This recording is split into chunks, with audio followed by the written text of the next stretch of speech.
Shalom. Devosi ulangan 31 ayat 1 sampai yang ke-13. Demikian firman Tuhan. Kemudian pergilah Musa lalu mengatakan segala perkataan ini kepada seluruh bangsa Israel.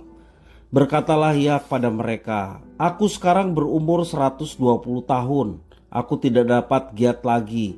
Dan Tuhan telah berfirman kepadaku, Sungai Yordan ini tidak akan kau seberangi.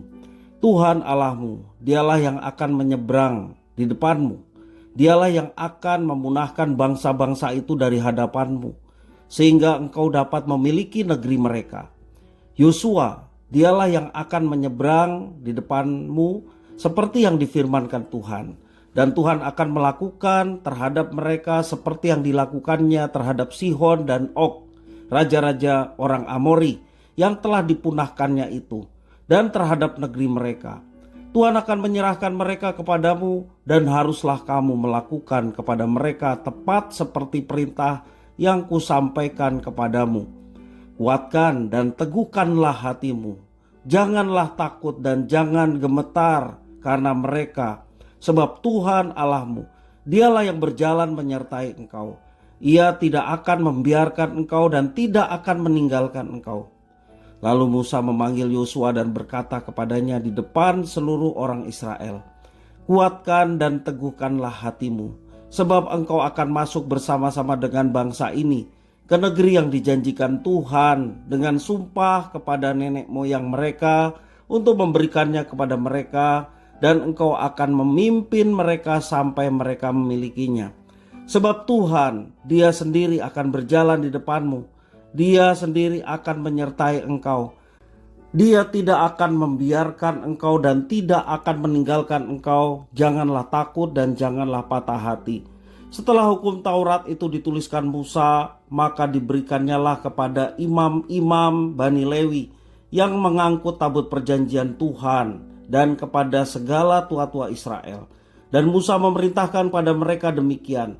Pada akhir 7 tahun, pada waktu yang telah ditetapkan dalam tahun penghapusan hutang, yakni hari raya Pondok Daun, apabila seluruh orang Israel datang menghadap hadirat Tuhan Allahmu di tempat yang akan dipilihnya, maka haruslah engkau membacakan hukum Taurat ini di depan seluruh orang Israel. Seluruh bangsa itu berkumpul, laki-laki, perempuan, dan anak-anak, dan orang asing yang diam di dalam tempatmu, supaya mereka mendengarnya dan belajar takut akan Tuhan Allahmu. Dan mereka melakukan dengan setia segala perkataan hukum Taurat ini.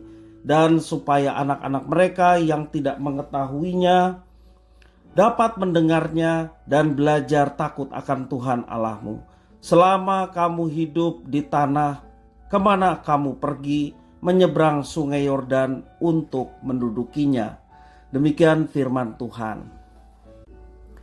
Post-power syndrome adalah satu kondisi kejiwaan yang pada umumnya dialami oleh seseorang yang kehilangan kekuasaan atau kehilangan jabatan, dan biasanya diikuti dengan turunnya harga diri dari orang itu. Musa adalah pemimpin yang dipilih secara langsung oleh Tuhan untuk memimpin bangsa Israel keluar dari Mesir dengan berbagai mujizat. Selama lebih kurang 40 tahun, ia memimpin bangsa Israel. Namun pada akhirnya ia sendiri tidak bisa masuk ke tanah perjanjian. Tuhan sudah mengatakan bahwa ia akan memilih Yosua untuk menggantikan Musa.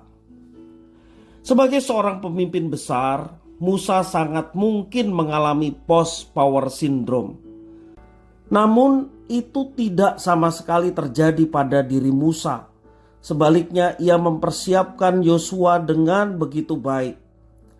Musa meneguhkan hati Yosua agar tidak gentar dalam memimpin Israel. Musa mengingatkan Yosua bahwa Tuhan yang akan menyertainya sehingga Yosua tidak perlu berkecil hati.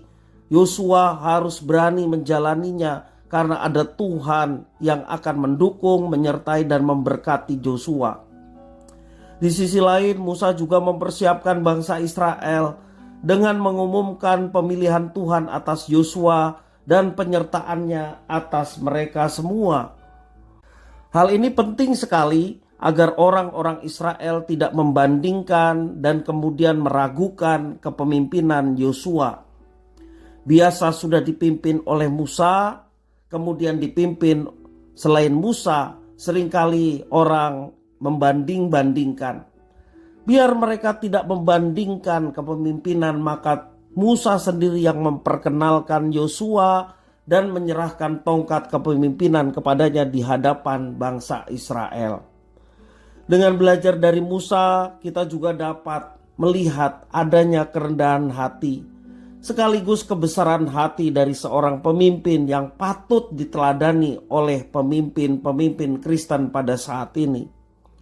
Seorang pemimpin yang baik akan mempersiapkan penerusnya dengan baik dan tidak akan membiarkan orang-orang hanya bergantung pada dirinya, melainkan seorang pemimpin Kristen yang baik adalah membawa orang-orang yang dipimpinnya untuk bergantung hanya kepada Tuhan saja. Sehingga ketika mereka punya kesadaran dan kedewasaan untuk bergantung hanya kepada Tuhan saja, siapapun yang akan memimpin mereka tentunya tidak menjadi persoalan, tidak menjadi satu perbandingan satu dengan lainnya. Siapapun yang memimpin, setiap umat Tuhan memiliki kewajiban untuk bergantung kepada Tuhan. Lalu Tuhan memakai pemimpin untuk mengarahkan supaya semua orang bergantung kepada Tuhan. Bersyukurlah atas pemimpin seperti itu. Hal inilah yang telah dilakukan Musa, dan seharusnya juga pemimpin Kristen melakukan hal seperti itu di saat sekarang. Dengan demikian tidak ada lagi kata post power syndrome dalam kehidupan seorang pemimpin Kristen. Sebaliknya yang ada adalah sukacita bersama-sama melayani Tuhan karena kita semua saling menopang, saling menguatkan sebagai sesama anggota tubuh Kristus. Tuhan Yesus memberkati.